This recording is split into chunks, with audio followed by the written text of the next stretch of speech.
বিসমিল্লাহির রহমানির রহিম। আমরা গত ক্লাসে পড়েছিলাম 243 এজাহার, 244 যে সকল মামলার এজাহার নিতে হবে, 245 ম্যাজিস্ট্রেট কর্তৃক প্রেরিত আমলযোগ্য অপরাধের সংবাদ এজাহার হিসেবে গণ্য হবে, 246 এজাহারের কপি যেখানে যেখানে প্রেরণ করতে হবে, 247 অভিযোগকারীর নিকট হতে চুরি যাওয়া মালের তালিকা নিতে হবে। এই হলো 247 পর্যন্ত আমরা গত ক্লাসে পড়েছিলাম। এখানে যে 400, 500 পর্যন্ত বা 500 প্লাস মানে 500, 550 পর্যন্ত বেশিরভাগ ধারাই পড়তে হবে। 550 পরে আর দরকার নাই বেশি একটা, ওই প্রতি 100-র ভিতরে 5-6টা ধারা নিলেই হবে। তাহলে একটু ওই 550 পর্যন্ত আমাদের একটু কষ্ট হবে, একটু সময়ও লাগবে বেশি। আর পিআরবিগুলো কিন্তু অনেক বড় বড়, এক একটা পিআরবির ভিতরে ক, খ, গ, ঘ, উ, চ, ছ পর্যন্ত অনেক বড় বড়। তো একটু বিরক্ত হওয়া যাবে না, সময় নিয়ে বুঝে বুঝে পড়তে হবে, তাহলে ইনশাল্লাহ ভালো কিছু হবে। তাহলে আজকে আমরা পড়ছি 250 হইচই নোটিশ, যেটাকে ইংরেজিতে বলে হিউ অ্যান্ড ক্রাই নোটিশ। এবার পরীক্ষায় যদি আসে হিউ অ্যান্ড ক্রাই নোটিশ এর অর্থ কী, হইচই বিজ্ঞাপন, মানে এরকম যদি আসে তাহলে এটা মনে রাখতে হবে। হিউ অ্যান্ড ক্রাই হচ্ছে হইচই নোটিশ। ইংরেজিটা শিখে নিন, এটা নিয়ে একবার এএসআই নিরস্ত্রদের এমসিকিউ আসছিল, তো এরকম এমসিকিউ আসতে পারে, সেই জন্য বলে দিলাম। হইচই নোটিশ ইংরেজি হচ্ছে হিউ অ্যান্ড ক্রাই নোটিশ। আচ্ছা, এবার হইচই নোটিশ থেকে প্রশ্ন আসতে পারে পরীক্ষায় যে হইচই নোটিশ কখন ইস্যু করা হয়। আমরা তো প্রশ্নের জন্যই পড়তেছি, ঠিক না? যদি এমসিকিউ আসে হইচই নোটিশ কত নং বিপি ফরমে দেওয়া হয়, ইস্যু করা হয়, 28 নং বিপি ফরমে। তাহলে 27 নং বিপি ফরম ছিল কি? এজাহার। 27-এর পরে 28, 27-এর পরে হচ্ছে 28 নং বিপি ফরম হচ্ছে হইচই নোটিশ, মানে এজাহারের পরেই হচ্ছে হইচই নোটিশ, মনে রাখতে হবে। তাহলে 243, 44, 45, 46 এই সবগুলোই ছিল এজাহার নিয়ে। এজাহারের পরের টপিকই হচ্ছে হইচই নোটিশ, তার মানে বিপি নাম্বার পরেরটা হইল 28, 27-এর পরে 28। তো যদি প্রশ্ন আসে হইচই নোটিশ কখন ইস্যু করা হয়, উত্তর হবে নিম্নলিখিত ক্ষেত্রে বিপি ফরম নং 28-এ হইচই নোটিশ ইস্যু করা হয়। নিম্নলিখিত ক্ষেত্রে বলা হচ্ছে: 1. পেশাগত মাদকদ্রব্য পাচারকারী, মানে পেশাগত মাদকদ্রব্য পাচারকারীদের তথ্য জানার জন্য হইচই নোটিশ কি করা হয়, প্রেরণ করা হয়, বা তাকে গ্রেপ্তার করার জন্য, সে যে থানা এলাকায় আত্মগোপন করেছে, লুকিয়ে আছে। আচ্ছা, আরেকটা কথা এখানে কিছু এমসিকিউ বলে রাখি। হইচই নোটিশ একসাথে মানে সারা বাংলাদেশের সকল থানাতে প্রেরণ করা যায়। তার মানে হইচই নোটিশ কোন থানাতে প্রেরণ করতে হয়? পার্শ্ববর্তী জেলার সীমান্তবর্তী থানা, পার্শ্ববর্তী থানা, বাংলাদেশের সকল থানা, রেলওয়ে থানা। তাহলে কি হবে উত্তর? বাংলাদেশের সকল থানায়, সকল থানা হবে। তার মানে হইচই নোটিশ সকল থানায় প্রেরণ করতে হয়। আচ্ছা, এবার কাদের বিরুদ্ধে হইচই নোটিশ পাঠানো হয়? যেমন পেশাগত মাদকদ্রব্য পাচারকারী ব্যক্তি, তার নামে মামলা হয়েছে, এখন সে যে থানায় মামলা হয়েছে, যে থানার বাসিন্দা সে ওই এলাকা ছেড়ে অন্য এলাকায় চলে গেছে। এবার সে কোথায় আছে, তার ধরন কি, অপরাধের প্রকৃতি, এই সমস্ত বিবরণ দিয়ে 28 নং বিপি ফরমে কী করবে, একটা হইচই নোটিশ সারা বাংলাদেশের সব থানায় পাঠিয়ে দেবে। এই হলো হইচই নোটিশ। তো কাদের বিরুদ্ধে? 1. পেশাগত মাদকদ্রব্য পাচারকারীদের বিরুদ্ধে। 2. ডাকাতি করতে তো একাধিক মানুষ, মানে 5 বা ততোধিক মানুষ লাগে, তাহলে এটাকে সংঘবদ্ধ অপরাধ বলা যায়। ডাকাতি বা সংঘবদ্ধ অপরাধ যাতে সন্দেহ হয় যে, ডাকাতি অথবা সংঘবদ্ধ অপরাধ যাতে সন্দেহ হয় যে অন্য এলাকার মানুষ জড়িত রয়েছে। তার মানে কোনো ডাকাতি মামলার আসামিদের গ্রেপ্তার করার জন্য বা ডাকাতির মালামাল অন্য কোথাও যদি লুকায় রাখা হয়, তাহলে সেই মালামাল উদ্ধার করার জন্য হইচই নোটিশ দেওয়া যাবে। এবং সংঘবদ্ধ অপরাধ মানে 3 জন, 4 জন, 5 জন, 10 জন মিলে যে ধরনের অপরাধ সংঘটিত হয়, এই অপরাধে যদি সন্দেহ করা হয় যে ওই থানার বাইরের থানার মানুষের, মানে অন্য থানার মানুষও এই অপরাধের সাথে জড়িত আছে, তখনও কি করা যাবে? হইচই নোটিশ জারি করা যাবে।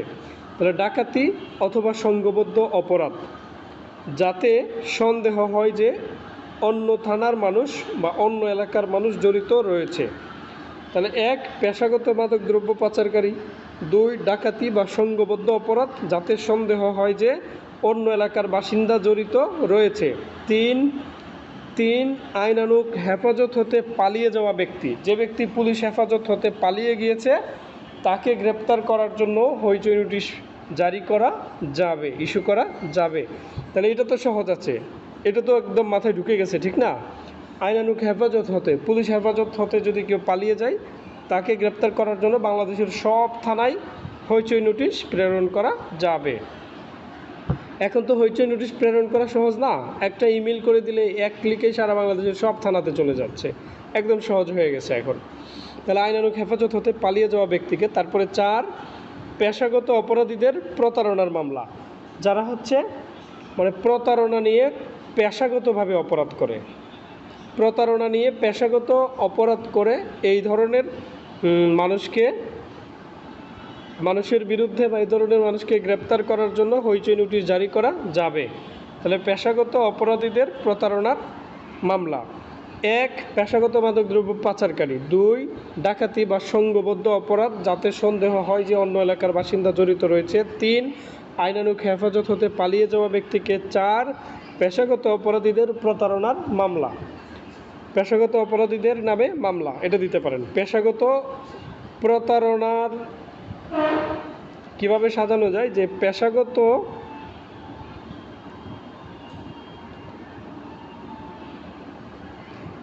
অপরাধে অভিযুক্ত ব্যক্তিদের মামলা নাকি? প্রতারণার দায়ে পেশাগত অপরাধীদের নামে যাদের বিরুদ্ধে মামলা হয়েছে তাদের নামে হইচই নোটিশ জারি করা যাবে। তাহলে প্রতারণার দায়ে পেশাগত অপরাধীদের বিরুদ্ধে এতটুকু লিখলে হবে, প্রতারণার দায়ে পেশাগত অপরাধীদের বিরুদ্ধে, মানে পেশাগত অপরাধীদের বিরুদ্ধে ওই উপরেই লেখা আছে হইচই নোটিশ ইস্যু করা যায়। তাহলে মানে যারা প্রতারণা করে, পেশাগতভাবে প্রতারণা করে, এদের বিরুদ্ধে হইচই নোটিশ দেওয়া যাবে, এটা বোঝাচ্ছে। যারা পেশাগতভাবে, এই যে পেশাগত প্রতারণা কি, যখন 8-10টা প্রতারণা করে ফেলে, 8-10টা মামলা হয়ে যায়, তখনই তো বোঝা যায় যে এর স্বভাবই হচ্ছে মানুষকে ঠকানো, ফাঁকি দেওয়া, প্রতারণা করা। তো এই পেশাগত প্রতারণার অপরাধীদেরকে ধরার জন্য হইচই নোটিশ ইস্যু করা যায়। ভ্রাম্যমাণ দল কি?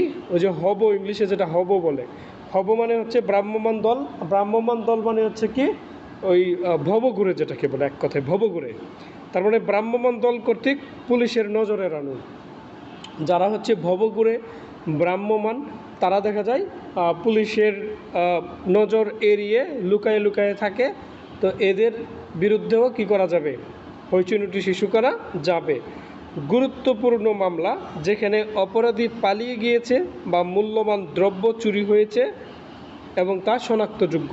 তার মানে ওই যে আমরা যে 53 ধারা এসআর মামলা পড়লাম, গুরুত্বপূর্ণ মামলা, এই গুরুত্বপূর্ণ মামলার আসামি যদি পালিয়ে যায় তাকে গ্রেপ্তার করার জন্য হইচই বিজ্ঞাপন জারি করা যাবে। আবার মূল্যবান দ্রব্য যদি চুরি হয়, যেমন এমন একটা দ্রব্য, ধরেন কোনো একটা লোক ইউরোপে থাকে, আগে এলাকার চেয়ারম্যান ছিল, পরে ফেল করে ইউরোপে চলে গেছে, তো ইউরোপ থেকে বাংলাদেশে আসছে, এমন একটা জিনিস নিয়ে আসছে যা সচরাচর বাংলাদেশে কারোর কাছেই নাই। তো এই জিনিস যদি কেউ চুরি করে, তাহলে তো যদি দেখা যায় যে এটা পাওয়া যায়, তাহলে শনাক্ত করা খুব ইজি হবে। তো বলা হচ্ছে মূল্যবান দ্রব্য চুরি হয়েছে যা শনাক্তযোগ্য। তো এমন কোনো দ্রব্য যদি চুরি হয় যেটা দেখলেই মালিক চিনতে পারবে, এই ধরনের দ্রব্য উদ্ধার করার জন্য হইচই নোটিশ ইস্যু করা যাবে। তাহলে যদি পরীক্ষায় প্রশ্ন আসে হইচই নোটিশ কখন ইস্যু করা যায়, এখানে 6 থেকে 7টা ধাপ আমি বললাম, এই ধাপগুলো দিলেই হয়ে যাবে। পেশাগত মাদকদ্রব্য পাচারকারী, ডাকাতি বা সংঘবদ্ধ অপরাধ যাতে সন্দেহ হয় যে অন্য এলাকার মানুষ জড়িত, আইনানুগ হেফাজত হতে পালিয়ে যাওয়া ব্যক্তি, প্রতারণার দায়ে পেশাগত অপরাধী, ভ্রাম্যমাণ দল কর্তৃক পুলিশের নজর এড়ানো, গুরুত্বপূর্ণ মামলা যেখানে অপরাধী পালিয়ে গিয়েছে, মূল্যবান দ্রব্য চুরি হলে যা শনাক্তযোগ্য। এই তো হয়ে গেল 7টা। তো এই হচ্ছে হইচই নোটিশ নিয়ে যদি প্রশ্ন আসে, এই ধরনের প্রশ্ন আসবে, এর বাইরে আসবে না। তাহলে 250 হইচই notice, hue and cry notice, ইংলিশটা কি? Hue, HUE, hue and cry, CRY, hue and cry notice. ইংলিশটাও একটু মনে রাখবেন, এখান থেকে MCQ আসে। আচ্ছা, 250 হইচই নোটিশ গেল। বললাম তো যে একসাথে বা হইচই নোটিশটা কোথায় প্রেরণ করতে হয়? বাংলাদেশের সকল থানায় প্রেরণ করতে হয়, সকল থানায়।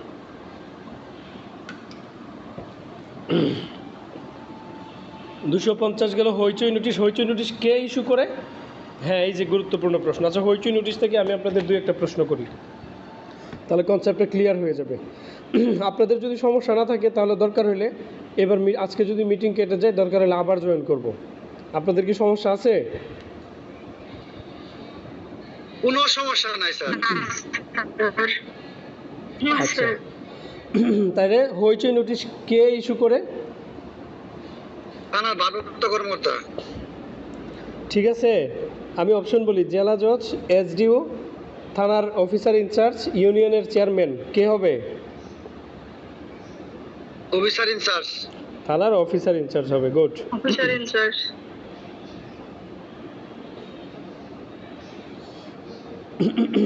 আচ্ছা, এবার 250 হইচই নোটিশ না? আচ্ছা ঠিক আছে, হয়েছে। এই MCQ এর বাইরে আসবে না। হিউ অ্যান্ড ক্রাইয়ের বাংলা কি? হইচই নোটিশ, তদন্ত স্লিপ, অনুসন্ধানী স্লিপ, সবগুলো। তার উত্তর হবে হইচই notice. Hue and cry. Hue and cry কত নং BP ফরমে? 28 নং BP ফরমে। হিউ অ্যান্ড ক্রাই কে ইস্যু করে? থানার ভারপ্রাপ্ত কর্মকর্তা। এই তো হয়ে গেল, এর বাইরে MCQ লাগবে না। এবার যাই আমরা 251।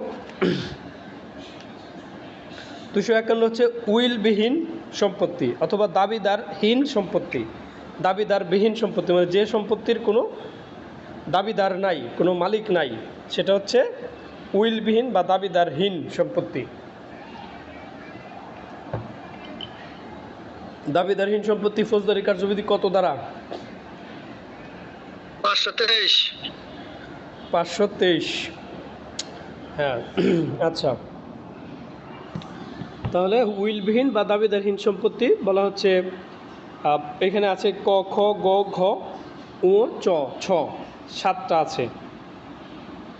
তো এই 7টা আইটেম উইলবিহীন বা দাবিদারহীন সম্পত্তি, এটা ফৌজদারির সাথে সাংঘর্ষিক মানে মিলিত, সম্পৃক্ত বা রিলেটেড। তো এই কারণে একটু ওই ফৌজদারি কার্যবিধির 523 দ্বারা দিলেই হবে। আর একটু মনে রাখেন PRBটা, যদি দাবিদারহীন সম্পত্তি আসে পুলিশ আইনের 30 দ্বারা, ঠিক না?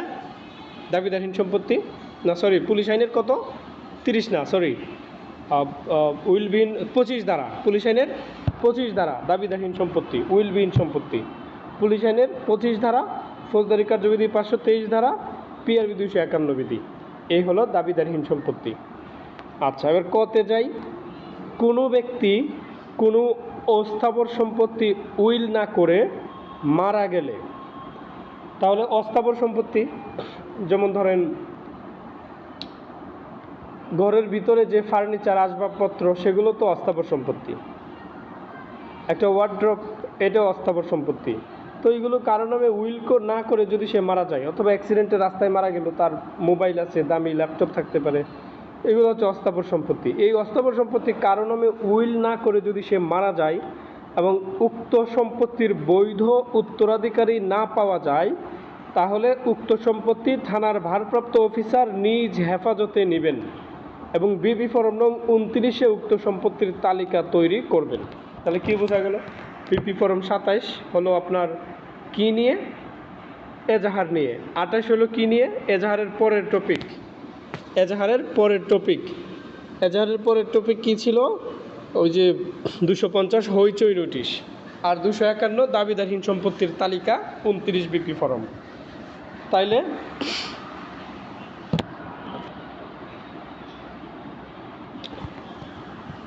আচ্ছা, তাহলে 251 হলো কি? কোনো ব্যক্তি কোনো অস্থাবর সম্পত্তি উইল না করে মারা গেলে এবং উক্ত সম্পত্তির বৈধ উত্তরাধিকারী পাওয়া না গেলে উক্ত সম্পত্তি থানার ভারপ্রাপ্ত কর্মকর্তা নিজ হেফাজতে নেবেন এবং 29 নং BP ফরমে এই সম্পত্তির তালিকা তৈরি করবেন। এই হলো 251 ক। বইয়ে অনেক কঠিন ভাষায় লেখা, জটিল করে লেখা, এত জটিলতার দরকার নাই। আমি যেভাবে বলছি সহজভাবে মনে রাখেন।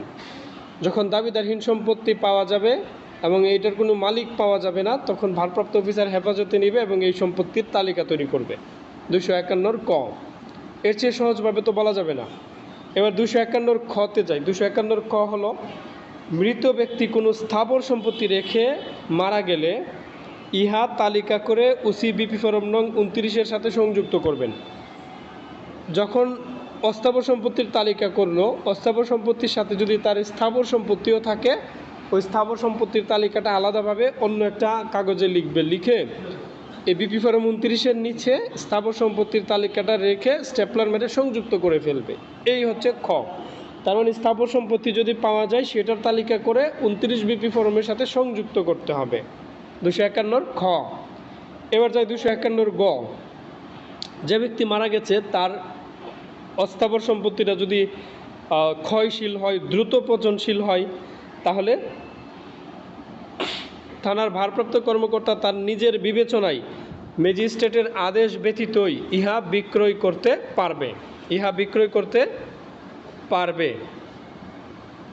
আর যদি কোনো ধরনের পশু হয়, গরু, হাঁস, মুরগি, ভেড়া, ছাগল, এগুলো যদি হয়, তাহলে এই পশুটাকে খোয়ারে প্রেরণ করতে হবে, পাঠিয়ে দিতে হবে।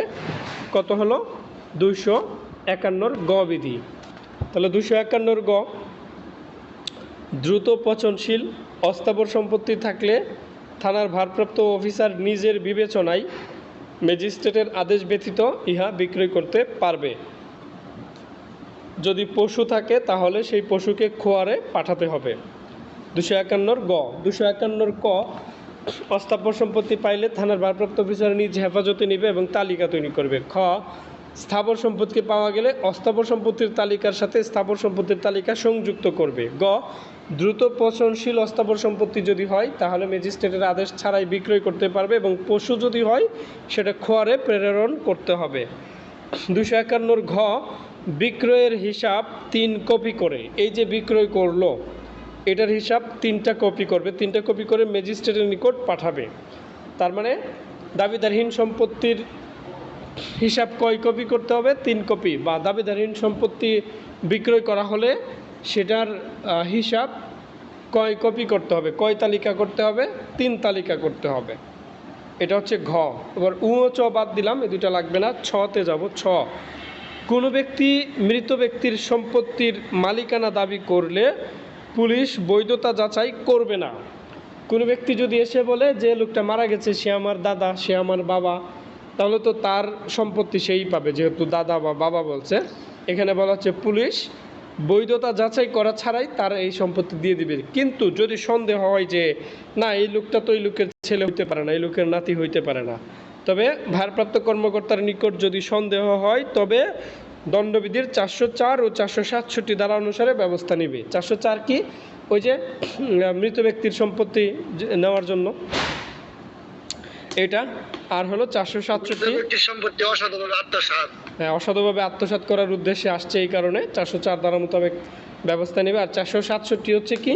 ওই যে স্থাবর সম্পত্তি যদি হয় তাহলে সে তো সেটার প্রাপ্য না। এখন সে ভুলভাল দলিল নিয়ে যদি আসে, হ্যাঁ, যে এটা আমি কিনেছি, উনি মারা গেছে, আমার কাছে বিক্রি করে মারা গেছে, অথবা ধরেন যদি বলে যে আমার দাদু হয়, উত্তরাধিকার সূত্রে আমি পাই, আমার নামে হুইল হবে, দলিল হবে, তো এই জালিয়াতির মামলায় 467-তে তার বিরুদ্ধে ব্যবস্থা নেওয়া হবে। অর্থাৎ কেউ যদি মিথ্যা বুংবাং আলাপ করে আর কি, তাহলে তার বিরুদ্ধে ভারপ্রাপ্ত কর্মকর্তা ব্যবস্থা নিতে পারবে দণ্ডবিধি অনুযায়ী। 251 ছ। তাহলে 250 হইচই নোটিশ, 251 দাবিদারহীন সম্পত্তি। এবার যাই 252।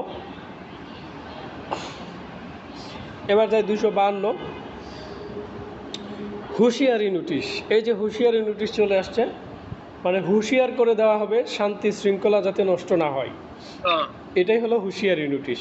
এবার হুঁশিয়ারটা কেন করবে? স্থাবর সম্পত্তির মালিকানা নিয়ে, জমির মালিকানা নিয়ে যদি কোনো বিরোধ দেখা দেয়, আর ওই বিরোধের ফলে যদি শান্তি ভঙ্গ হওয়ার সম্ভাবনা থাকে, তখন থানার ভারপ্রাপ্ত কর্মকর্তা যে বা যারা ওই জমির মালিকানা দাবি করবে তাদের বরাবর নোটিশ প্রেরণ করবে। এটাই হলো হুঁশিয়ারি নোটিশ, যাতে করে তারা শান্তি শৃঙ্খলা নষ্ট না করে। এই হুঁশিয়ারি নোটিশ প্রেরণ করার পরেও যদি এখানে কোনো দাঙ্গা হাঙ্গামা হয়, মারামারি হয়, তাহলে দণ্ডবিধির 154 ধারার অধীনে তারা দণ্ডনীয় হবে।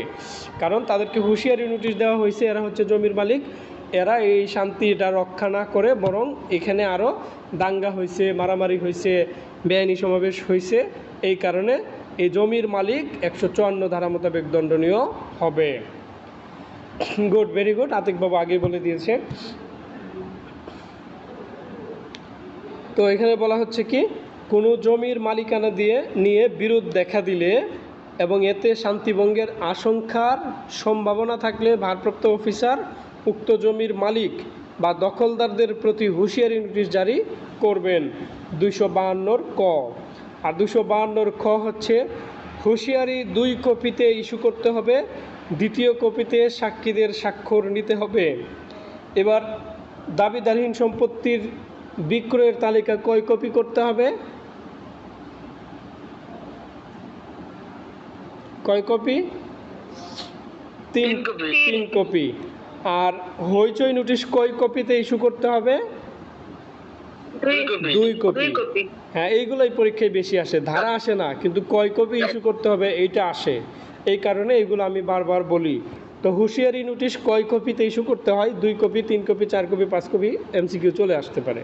তো এটা যদি না পারেন তাহলে কিন্তু 1 মার্ক কমে যাবে। এখন দেখা গেল এটার জন্য আপনি 29 পাইছেন, তাহলে কপাল খারাপ না, জন্য একটু কষ্ট হলেও এগুলো শিখবেন, এগুলো থেকে এমসিকিউ আসে। হুঁশিয়ারি নোটিশ 2 কপিতে ইস্যু করতে হবে, দ্বিতীয় কপিতে সাক্ষীদের স্বাক্ষর নিতে হবে এবং সাক্ষীদের নাম ও ঠিকানা লিখে রাখতে হবে। হুঁশিয়ারি নোটিশ যে জারি করা হয়েছে এটা যাতে প্রমাণ থাকে, সেই কারণে দ্বিতীয় কপিতে সাক্ষীদের স্বাক্ষর নিতে হবে এবং সাক্ষীদের নাম ঠিকানা লিখে রাখতে হবে, যাতে পরবর্তীতে যদি তাদের সাক্ষ্য নেওয়ার প্রয়োজন হয় তাদেরকে যাতে ডাকা যায়। আর এখন থেকে যেটা করবেন, এগুলো তো আগের লেখা, পিআরবিগুলো তো ওই 1943 সালে লেখা, তখন তার মোবাইল ফোন ছিল না। তো এখন যেটা করবেন, নাম ঠিকানা ও মোবাইল নাম্বার লিখে রাখতে হবে। এখন যেখানেই নাম ঠিকানা লিখবেন লাস্টে মোবাইল নাম্বার দিবেন, তার মানে মোবাইল নাম্বার যদি থাকে তাকে পাওয়া সবচেয়ে সহজ। তার মানে পরীক্ষার খাতায় যা কিছু লিখবেন, নাম ঠিকানা ও মোবাইল নম্বর, নাম ঠিকানা ও মোবাইল নম্বর, এটা একদম মুখস্থ রাখবেন, নাম ঠিকানা ও মোবাইল নাম্বার লিখে রাখতে হবে। এই তো হয়ে গেল। তাহলে 252 এতটুকু জানলেই যথেষ্ট। হুঁশিয়ারি নোটিশ কি, কোনো জমির মালিকানা নিয়ে যদি বিরোধ দেখা দেয় এবং উক্ত বিরোধের ফলে যদি শান্তিভঙ্গের সম্ভাবনা থাকে, তাহলে থানার ভারপ্রাপ্ত অফিসার উক্ত জমির মালিক বা দখলদারদের প্রতি যে নোটিশ ইস্যু করেন তাকে হুঁশিয়ারি নোটিশ বলে। এই তো হয়ে গেল পিআরবি 252 বিধি। ঠিক আছে, তো এটা গেল 252। এবার যাই আমরা 254। 253 হচ্ছে জাল নোট, এটা বাদ দিলাম, এটা লাগবে না। জাল নোট থেকে প্রশ্ন আসলে আপনারা বিশেষ ক্ষমতা আইন থেকে দিবেন। আচ্ছা, তাহলে 254 যাই। 253 আমি পিআরবি থেকে টোটালি বাদ দিছি, এটা লাগবেই না। এবার যাই 254, নন এফআইআর মামলা। যদি পরীক্ষায় প্রশ্ন আসে নন এফআইআর মামলা কাকে বলে, তাহলে তো লিখতে হবে। ঠিক আছে, এবার 254 শিরোনামটা কি, যে সকল অভিযোগের এফআইআর নেওয়ার প্রয়োজন নাই। তার মানে যে সকল অভিযোগের এফআইআর নেওয়ার প্রয়োজন নাই সেটাই তো নন এফআইআর। যে সকল অভিযোগের এফআইআর নেওয়ার প্রয়োজন নাই সেগুলোই হচ্ছে নন এফআইআর মামলা, বা সেগুলোকেই নন এফআইআর মামলা বলে। এফআইআর নেওয়ার প্রয়োজন নাই যেগুলোতে। তো এখানে আমি একটু বাংলায় বলি, মানে সহজ ভাষায় বলি, সব ধরনের অভিযোগে এফআইআর নেওয়া বাধ্যতামূলক নয়। অভিযোগ থানায় আসলেই কি এফআইআর নিতে হবে?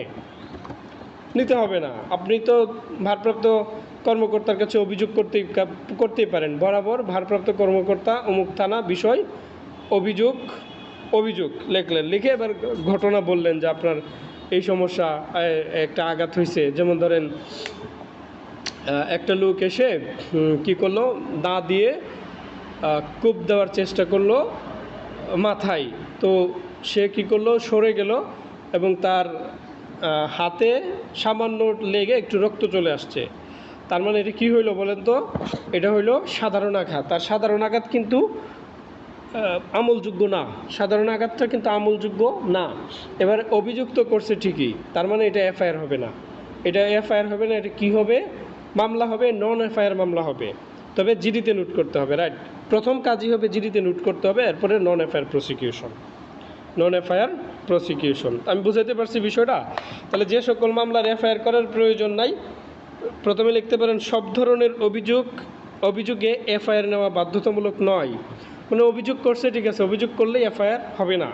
যদি অভিযোগে আমলযোগ্য অপরাধের সংবাদ থাকে তাইলে এফআইআর হবে, আর যদি আমলের অযোগ্য অপরাধের সংবাদ হয় আর এফআইআর হবে না, এটা হয়ে যাবে নন এফআইআর প্রসিকিউশন, ওই ম্যাজিস্ট্রেটের কাছে যাইতে বলবে। আচ্ছা, তো সব ধরনের অভিযোগে এফআইআর নেওয়া বাধ্যতামূলক নয়, কিছু অভিযোগ বা ঘটনার জন্য জিডিতে এন্ট্রি দিলেই যথেষ্ট। তাহলে সব ধরনের অভিযোগে এফআইআর নেওয়ার প্রয়োজন নাই, কিছু অভিযোগ বা ঘটনার জন্য জিডিতে নোট করাই যথেষ্ট। যেমন আপনারা কিছু উদাহরণ দিয়ে দিবেন, যেমন ধরেন পৌর আইন, রেলওয়ে আইনের আওতাধীন মামলা, 1861 সালের পুলিশ আইনের 34 ধারা, ফৌজদারি কার্যবিধির 107, 109, 110, 144 এবং 145, উপজাতি আইনের আমলের অযোগ্য ঘটনার অভিযোগ, দণ্ডবিধির 176, 182, 211 ধারা এবং সরাইখানা আইনের আওতাধীন মামলাসমূহ। এবার ধারাগুলো যদি মনে না থাকে তাহলে লিখবেন ফৌজদারি কার্যবিধি আইনের অধীনে আমলের অযোগ্য মামলা, মানে আমলের অযোগ্য অপরাধ, এবং দণ্ডবিধি আইনের অধীনে আমলের অযোগ্য অপরাধ এবং সরাইখানা আইনের আওতাধীন মামলাসমূহের জন্য কি করতে হয় না, এফআইআর নেওয়ার প্রয়োজন হয় না। পিআরবি 254, তার মানে কোন কোন মামলার এফআইআর নেওয়ার প্রয়োজন নাই, পিআরবি 254 দিয়ে উত্তর দিতে হবে। পিআরবি 254 রিলেটেড আছে কত, পিআরবি 200, ওই যে সকল মামলার এজাহার নিতে হয়, আর ওইখানেই উল্লেখ আছে যে সকল মামলার এজাহার নিতে হয় না। 268 তো হচ্ছে আমলের অযোগ্য। হ্যাঁ ঠিক আছে, আচ্ছা ঠিক আছে, তাহলে এই গেল 254 নিয়ে তো আর কারো কোনো প্রশ্ন থাকার কথা না। আছে কারো কোনো প্রশ্ন 254 নিয়ে? নাই স্যার। নাই। অন্য কারো আছে কিনা? অন্য কারো আছে? 250 হইচই নোটিশ, 251 উইলবিহীন সম্পত্তি, 252 হুঁশিয়ারি নোটিশ, 254 এখন আমরা যেটা বললাম নন এফআইআর মামলা। হ্যাঁ বলেন, কারো প্রশ্ন থাকলে বলতে পারেন। আর এটার বিপি আছে তো না, বিপি এখানে 33 আর এখানে আমাদের 34, এই বয়ে দেখতেছি 36। বুঝি নাই কি? আবার বয়ে দেখতেছি 33 কি? আপা সব বিপি যদি মুখস্থ করতে যান মাথার চুল থাকবো না, সব বিপি যদি মুখস্থ করতে যান। সবগুলো তো বিপি হয় না ভাইয়া, দুই রেজিস্টারের হয়, দুই একটা রেজিস্টার। ও বিপি ফর্ম বলতেছেন নাকি? এই সব বিপি ফর্ম মুখস্থ রাখার দরকার নাই। এই যে আতিক ভাই ঠিক কথা বলছে, আপনি সব বিপি ফর্ম মুখস্থ রাখার কোনো দরকার নাই। ওই যেগুলো মনে থাকে 27, 28, 29 তিনটা মনে আছে, কারণ তিনটা সিরিয়াল, একটা হলো এজাহারের 27, 28 হচ্ছে দাবিদারহীন সম্পত্তি, 29 হচ্ছে হুঁশিয়ারি নোটিশ, মনে যেগুলো থাকলো, আর বাকিগুলো মনে রাখার দরকার নাই, ঠিক আছে। তারপরে আমরা ওই যে আরও পড়ছিলাম না 39, 39 আর 42, 39 হচ্ছে অভিযোগপত্র, 39, 42, 44। হ্যাঁ এইগুলো একটু মনে রাখবেন। 38, 39, 42, 38ও দিতে হবে সিডি। হ্যাঁ 38 সিডি, হ্যাঁ এই যে 38 সিডি, এই কয়টা মনে রাখবেন, সব মনে রাখতে হবে না, আসলে সব মনে রাখতে গেলে সমস্যা। আচ্ছা স্যার, ওই যে অপমৃত্যু মামলা ক্ষেত্রে 48, 49, 50। হ্যাঁ এই কয়টা এইটা তো রাখতে হবে, নন এফআইআর, এফআইআর 27 আর নন এফআইআর এইটা তো মনে রাখতে হবে। হ্যাঁ নন এফআইআর তো আমার কাছে মনে হচ্ছে গুরুত্বপূর্ণ, নন এফআইআরটা নিতে পারেন। আচ্ছা নন এফআইআর বিপি কত? 200। এটাই তো নন এফআইআর হবে স্যার। হ্যাঁ এটাই বুঝছি তো, নন এফআইআর। বাট বিপি নাম্বারটা কত? এটাই বিপি নাম্বার তো ভুলে গেলাম। নন এফআইআর বিপি কত, 34 হবে? ইয়েস 36 মনে হয়। আচ্ছা দাঁড়ান দেখি। এটা দরকার নাই, মাথা নষ্ট হয়ে যাবে, এটা আসবে না। এখানে লেখা 36 এমনি লেখা আছে তো, ওই বিপি ফর্ম নাম্বার 36, এই যে গোয়াতে। আমি তো আপনাদের বই ছাড়া পড়াই, বুঝছেন, আমার কাছে বই নাই। আচ্ছা 36 না, যাদের কাছে বই আছে একটু দেখে নেন তাহলে তো হইল। 35, 36, 36 মানে 36। আচ্ছা তাহলে নন এফআইআর এর বিপি ফর্ম হলো 36, এটাও একটু মনে রাখতে পারেন। আমাদের হচ্ছে, আমি তো আগেই বলেছিলাম টপিক ধরে ধরে আপনারা পড়বেন। এই যে আপনাদের পড়াটা আমার কাছে ভালো লাগছে, আমার মনের মতো হয়েছে। এই যে টপিক ধরে ধরে, ওই যে অভিযোগপত্র, তারপরে হচ্ছে চূড়ান্ত রিপোর্ট মনে রাখলেন, তারপরে ওই যে অপমৃত্যু মনে রাখলেন, এজাহার মনে রাখলেন, নন এফআইআর মামলা এটাও মনে রাখলেন, এইভাবে মনে রাখলেন। নন এফআইআর এটা মনে রাখলেন, এইভাবে মনে রাখলেন, তাহলে খুব ভালো হবে। ঠিক আছে, তো বিপি ফর্ম তো আসলো। আমরা যেরকম অবস্থা কত, 35 না 36 একটু দেখেন না, আমার তো মনে হচ্ছে 35ও হইতে পারে।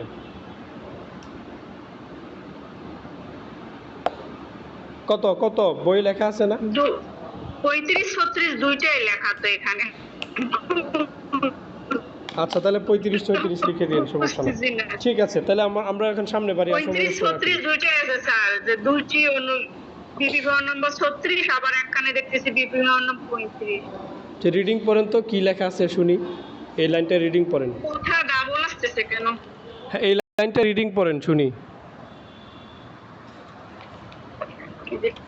বিপি ফর্ম নম্বর 36, বিপি ফর্ম নম্বর 36 দুটি অনুলিপিতে প্রতিবেদন পেশ করতে হবে। এরূপ ফৌজদারি কার্যবিধি 107 এবং 145 ধারার অধীনে মামলা সমূহ ব্যতীত অন্য মামলা আদালতে বিচারের জন্য বিপি ফর্ম নম্বর 35-এ দুটি অনুলিপি করে দাখিল করতে হবে। আচ্ছা, তাহলে নন এফআইআর দুইটা অনুলিপি দাখিল করতে হবে। Thank you. আমরা একটা এমসিকিউ শিখলাম, নন এফআইআর কত কপি আদালতে দাখিল করতে হবে? 2 কপি। আর 107 আর 145 বাদে বাকিগুলা কত নং বিপি ফর্মে? এটা মানে 35-36 দুটাই হবে। দুইটাই দিয়ে দেন, ঠিক আছে, এই দুইটা দিয়ে দিলে হবে। আচ্ছা, আর যদি নাও দেন তাতেও লিখিত পরীক্ষায় না দিলেও সমস্যা নাই। ঠিক আছে, লিখিত পরীক্ষায় না দিলেও সমস্যা নাই, যেটি মনে থাকে সেটি মনে রাখবেন। আর সব শিখতে যায় না, সব শিখতে গেলে ঝামেলা, তো মাথা নষ্ট হয়ে যাবে। আচ্ছা, এবার আমরা সামনে বাড়ি 255, তদন্ত করার ক্ষমতা অথবা স্টেশন অফিসারের দায়িত্ব। স্টেশন অফিসারের দায়িত্ব আমরা তো আগেও একটা পিআরবি পড়ে আসছি, 205 না? 205 এটা হচ্ছে স্টেশন অফিসারের দায়িত্ব, মানে তার মূল দায়িত্ব কি কি, সে কী করবে না করবে। আর 255 হলো স্টেশন অফিসারের দায়িত্ব শুধু তদন্তের ক্ষেত্রে, শুধু তদন্তের ক্ষেত্রে 255। তো 255-তে বলা হচ্ছে, হ্যাঁ 255-তে বলা হচ্ছে স্টেশন অফিসারের দায়িত্ব অথবা কে কে তদন্ত করতে পারে। তো 255-র ক, থানা সীমানার মধ্যে সকল তদন্তের সাধারণ দায়িত্ব থানার ভারপ্রাপ্ত অফিসারের। 255-র ক হলো কি, থানা এলাকার মধ্যে সকল তদন্তের সাধারণ দায়িত্ব, সাধারণ দায়িত্ব হচ্ছে থানার ভারপ্রাপ্ত অফিসারের। তাহলে থানার ভারপ্রাপ্ত অফিসার তদন্ত করতে হবে, মাস্ট বি 255-এর ক অনুযায়ী। এবার 206 কি বলতেছে, দ্বিতীয় তৃতীয় অফিসার থানার ভারপ্রাপ্ত অফিসারের কাজকে মানে ভাগ করে নিয়ে অব্যাহতি দিতে পারে। তার মানে ওই কারণে 206 বিধির কারণে কিন্তু তদন্তটা অন্য কেউ করতে পারে। বোঝা গেল? 255-এর ক, থানা এলাকার মধ্যে তদন্তের সাধারণ ক্ষমতা কার? যদি আসে যে ইন্সপেক্টর তদন্ত, ইন্সপেক্টর অপারেশন, ভারপ্রাপ্ত কর্মকর্তার, সবার, তাহলে কি হবে? ভারপ্রাপ্ত, সাধারণ ক্ষমতা হবে ভারপ্রাপ্ত কর্মকর্তার। আচ্ছা, এবার জরুরি পরিস্থিতিতে ইন্সপেক্টরের নিচের অফিসারকে তদন্তের দায়িত্ব দেওয়া যাবে। ইন্সপেক্টরের নিচের অফিসারকে সাব ইন্সপেক্টর। তো জরুরি পরিস্থিতিতে সাব ইন্সপেক্টরকে তদন্তের দায়িত্ব দেওয়া যাবে। তার মানে এই যে সাব ইন্সপেক্টর তদন্ত করে, সেটা 255-এর খ বিধিতে আছে। আর অপরিহার্য ক্ষেত্রে, মানে জরুরি পরিস্থিতিতে সাব ইন্সপেক্টর, আর অপরিহার্য ক্ষেত্রে যখন আর কোনো উপায় নাই, তখন অপরিহার্য ক্ষেত্রে পিআরবি 207-এর গ প্রবিধান অনুযায়ী একজন এএসআই তদন্ত করতে পারবে।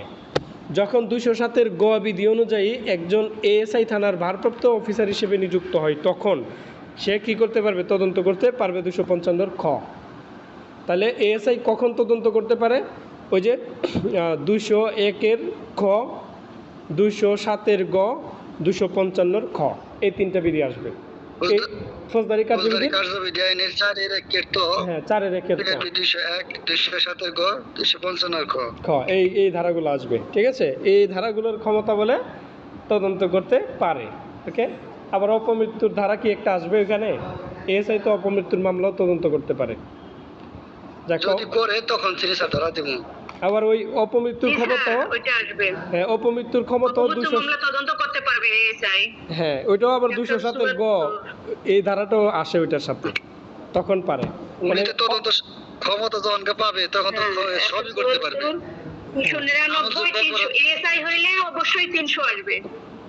হ্যাঁ হ্যাঁ হ্যাঁ রাইট। শুনেন, ওই যখন ক্ষমতা পাবে তখন তো সব তদন্তই করতে পারবে। আমলযোগ্য অপরাধের ক্ষমতা তারও আছে তখন। না তখন তখন তো যদি 256 দেওয়া আতিক যায়। ভাইয়ের কথা ঠিক আছে, আপনি যেটা বলতেছেন সেটা যদি হয় তাহলে তো এক কথার ভিতরে সব ধারা ঢুকাইতে হবে, আমরা তো হচ্ছে ভাগ ভাগ করে স্যার। লিখবো। যেটা বলছেন তখন তো এটা আসলোই, কিন্তু অপমৃত্যু দিয়ে আরেকটা পয়েন্ট বাড়ায় আলাদা ধারা দিতে হবে, তাহলে আমাদের পয়েন্ট একটা বাড়লো, পয়েন্ট একটা বাড়লে মার্ক একটা বাড়লো, বুঝা গেল? এইভাবে করতে হবে। জি স্যার। হুম, আমলযোগ্য যখন সে ক্ষমতাপ্রাপ্ত, যখন সে ভারপ্রাপ্ত অফিসার তখন তো সে সবই করতে পারবে, এটা হচ্ছে একটা পয়েন্ট।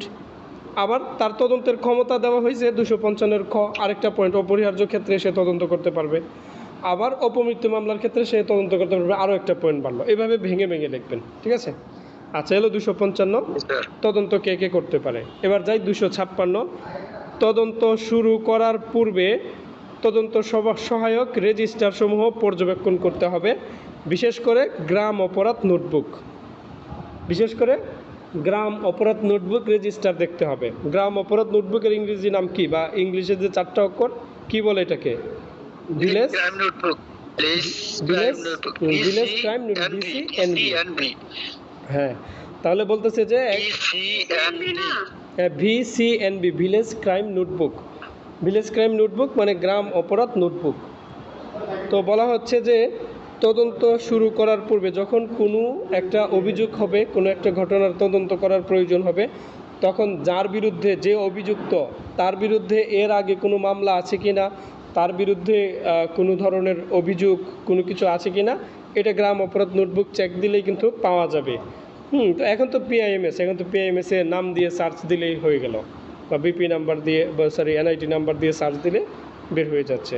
তো যাই হোক, ওই রকমভাবে একটু দেখতে হবে যে সে কি পেশাগত অপরাধী নাকি তার কি আগে এই প্রথম অপরাধ করছে নাকি এর আগেও অপরাধ করছে, এগুলো একটু মানে রেজিস্টার পর্যালোচনা করতে হবে। 256 তার মানে তদন্তে যাওয়ার পূর্বে, যদি এই যে তদন্ত রিলেটেড কিন্তু এই সবগুলো ধারা, তদন্তের প্রক্রিয়া যদি বলেন যে তদন্তের প্রক্রিয়া, পুলিশের তদন্ত প্রক্রিয়া আলোচনা করুন বা তদন্ত প্রক্রিয়া আলোচনা করুন, তখন কিন্তু এই যে এই 256 ধারাটাও আসবে যে তদন্তে যাওয়ার আগে তদন্তকারী কর্মকর্তা তদন্তের সহায়ক রেজিস্টার সমূহ পর্যালোচনা করবেন, এই একটা ধারা আসবে PRB 256 বিধি।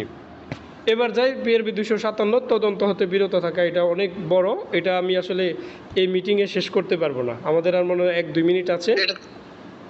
তদন্ত হতে বিরত থাকা মানে ওই যে আমরা যে ফৌজদারি কার্যবিধির 157 ধারা পড়েছি, থানার ভারপ্রাপ্ত কর্মকর্তা কখন তদন্ত হতে বিরত থাকতে পারে বা কখন তদন্ত না করে থাকতে পারে, কখন অস্বীকার করতে পারে যে আমি আপনার মামলা তদন্ত করব না, এই কথাটাই PRB 257 ফৌজদারি কার্যবিধির 157। যদিও PRB 257-তে কিছু কথা বাড়তি আছে, কিছু কথা বাড়তি আছে। আর এই ধরনের প্রশ্ন পরীক্ষায় আসে যে পুলিশ কখন তদন্ত হতে বিরত থাকতে পারে, থানার ভারপ্রাপ্ত অফিসার কখন তদন্ত হতে বিরত থাকতে পারে, এই ধরনের প্রশ্ন পরীক্ষায় আসে। তো আমাদের মিটিংটা এখনই কেটে যাবে, কেটে গেলে তো আমাদের 10 মিনিট অপেক্ষা করতে হবে, 10 মিনিট পরে আবার করতে হবে। আচ্ছা আমি এই মিটিংটা কেটে গেলে আপনাদের হোয়াটসঅ্যাপ গ্রুপে কল দিচ্ছি, আপনারা কলে জয়েন করবেন।